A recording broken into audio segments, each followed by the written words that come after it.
Hi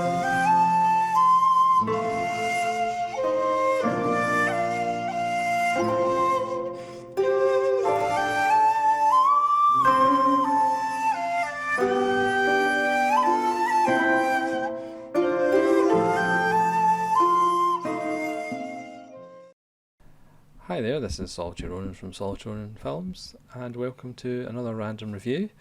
Today's random review is from 1992, and it's Orlando, written and directed by Sally Potter, based on a novel by Virginia Woolf, and starring the great Tilda Swinton. This is a film that blew me away. This is a film that was one of those films that you get every now and again that makes you drop to your knees and thank whatever or whoever you want to thank that cinema exists. This is a film that is the reason I love films, because the next one you watch could be one of your favourites.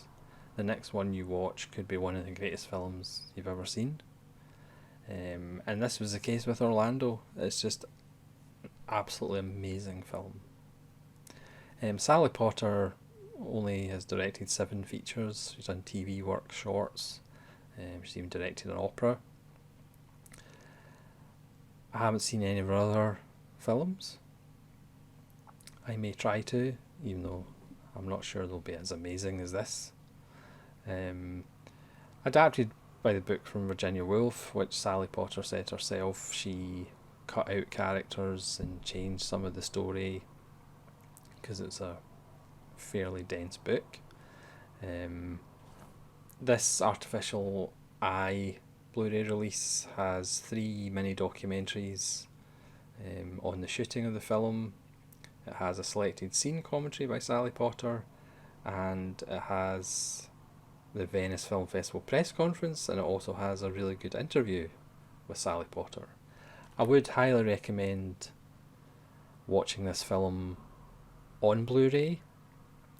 I would recommend watching the film on as big a screen as you can, because it is absolutely sumptuous. It is ravishing, and I don't use the word ravishing very often. It's absolutely beautiful.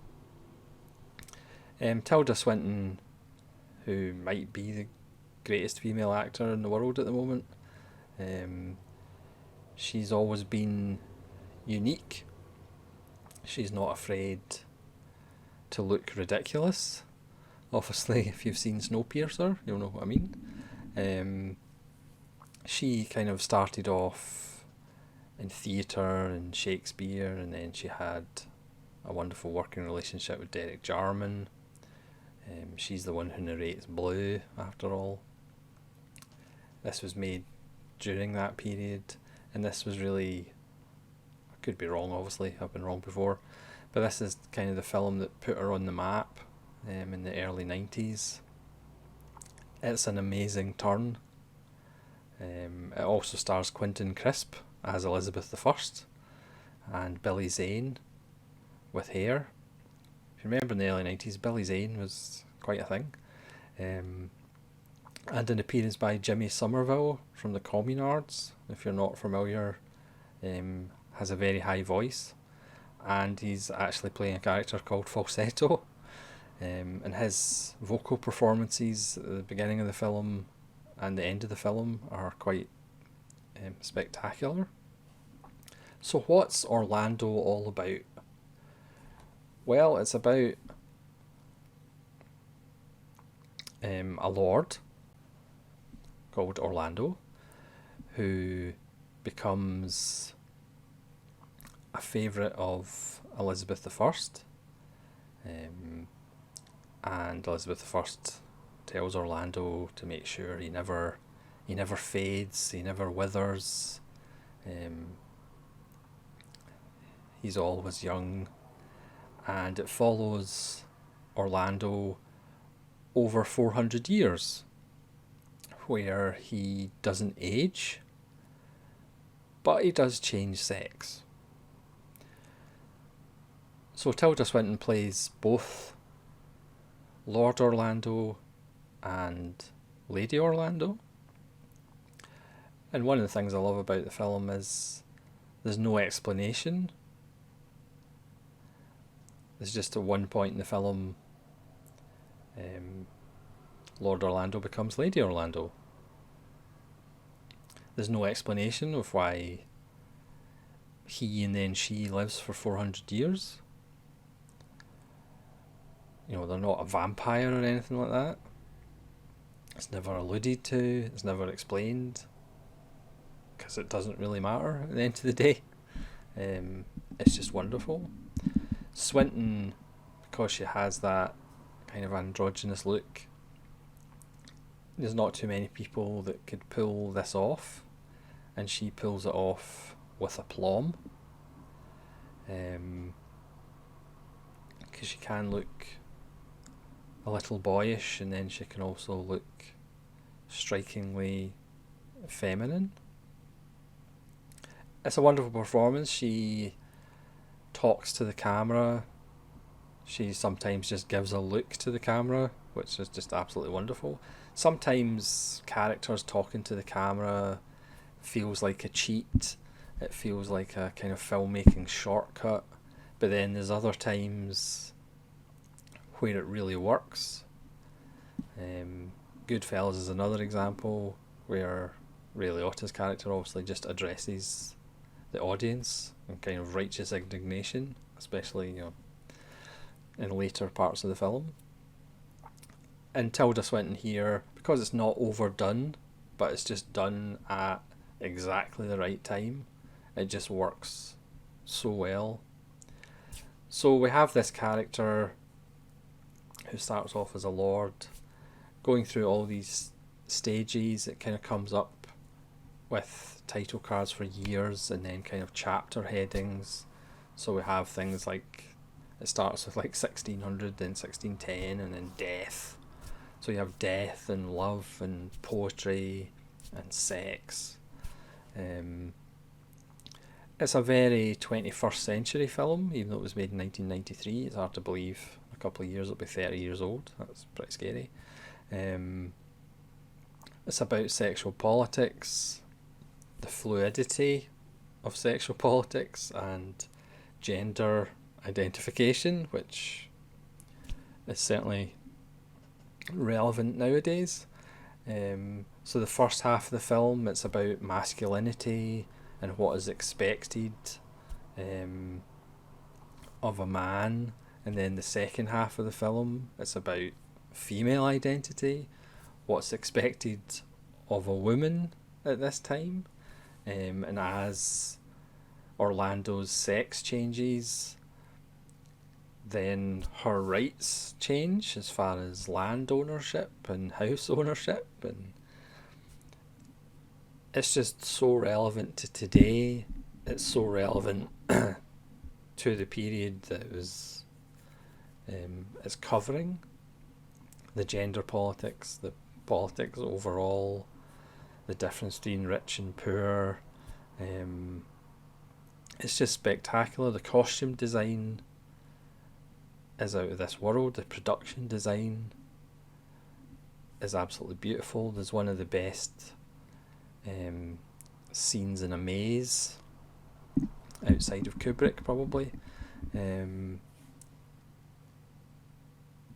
It is just an amazing film. Again, not everybody is obviously going to have the same reaction that I did.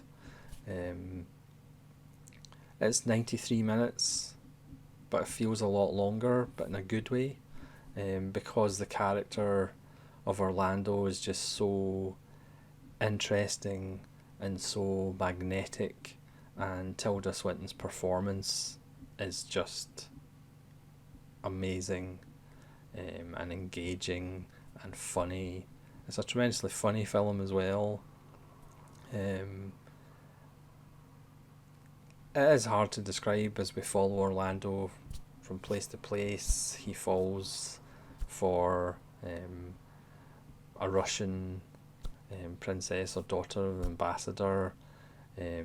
but she spurns him, so that puts him off women. He goes to the Middle East. Then when he's a woman, he kind of falls for Billy Zane doing a Heathcliff from Wuthering Heights impersonation. He's the adventurer. It's an amazing journey, which obviously kind of changes halfway through. It's funny, it looks absolutely amazing, and it is one of the greatest central performances that you'll ever see, and kind of foreshadowed the career that Tilda Swinton would go on to have. She's always put the art before celebrity. I remember watching a wonderful interview with her, I think it's on YouTube, it's like about an hour long, where, you know, she doesn't consider herself an actor. She thinks everybody else is an actor. She kind of just turns up and does stuff, you know. She just kind of tries her best. She does have that kind of Robert Mitchum kind of attitude of, you know, I just turn up and do stuff and everybody else is acting. I'm not very good, I'm just like... And she's absolutely sensational. I have a lot of her films. I need to get more of her films. I really need to pick up the Suspiria remake just for Tilda Swinton. Obviously there's some films I'm not necessarily going to pick up just for Tilda Swinton, but she's just so unique. There's not anybody really like Tilda Swinton as far as I'm concerned, and she is kind of a national treasure, and this film is a perfect example of why she is. She just dominates the film. There's wonderful set pieces. Again, in the Middle East, there's a scene in the trenches in World War Two. There's the scene with the Russian ambassador's daughter, where the gentry are having like a party, and it's at night and it's on ice, so everybody's on ice skates or roller skates. That's just tremendous. Again, it is maybe surprising how funny the film is. That it is really funny. There's lots of, you know, in the section about poetry, you know, there's comments to be made about poetry, about poets. There's a scene where she sits down with like Jonathan Swift and other notable wits, which is interesting as far as, you know, their attitude towards women. It's just, it is a film that could pretty much be made today. Probably wouldn't be as made as well, just with the gender politics that go on nowadays, and the identity politics, and people identifying as this and identifying as that. It's so forward thinking. Obviously I haven't read the book, but as I said earlier, Sally Potter did say she kind of cut some characters out, because she felt that Orlando was Virginia Woolf's kind of attempt, or Virginia Woolf said it was her attempt to actually write in images rather than using language to express ideas, to actually write and excuse me actually write in images.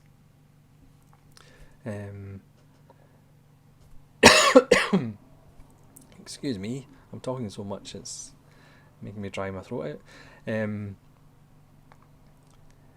Yeah, and this is a film just full of images.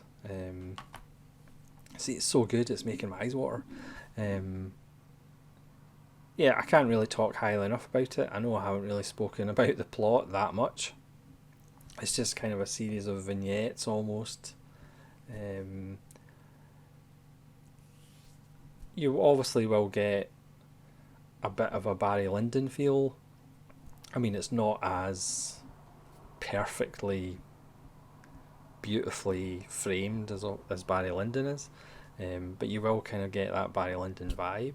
I also felt Yorgos Lanthimos maybe watched this when he did The Favourite. I mean, there's a shot of a hall or a corridor that's almost like the same corridor that Rachel Weisz walks down a lot in The Favourite. It wouldn't surprise me if it was the same house it was actually shot in. So it's just stunning to look at, full of really interesting ideas. It's funny. The music's wonderful. Like I said, Jimmy Somerville's high-pitched singing at the beginning and the end are wonderful. It's very moving. It's a central character that you want to spend time with. You could argue the film's too short. I mean, it's only over the span of 400 years. It should have been over 800 years. Yeah. Can't recommend it highly enough. Again, you might not enjoy it as much as I did, but it's well worth a go. And again, try and watch it on a screen as big as possible, and preferably on Blu-ray. I'm guessing it's one of those films that will never get 4K. But yeah, try and watch it on a big screen and as high definition as possible, because it's absolutely stunning. So thanks very much for watching this random review. Apologies for my throat drying out. And hopefully you'll join me again for more random reviews. Please leave your comments if you've seen Orlando and what you thought of it. And hopefully you'll join me again for more random reviews. This is Solitude Ronin from Solitude Ronin Films, saying farewell.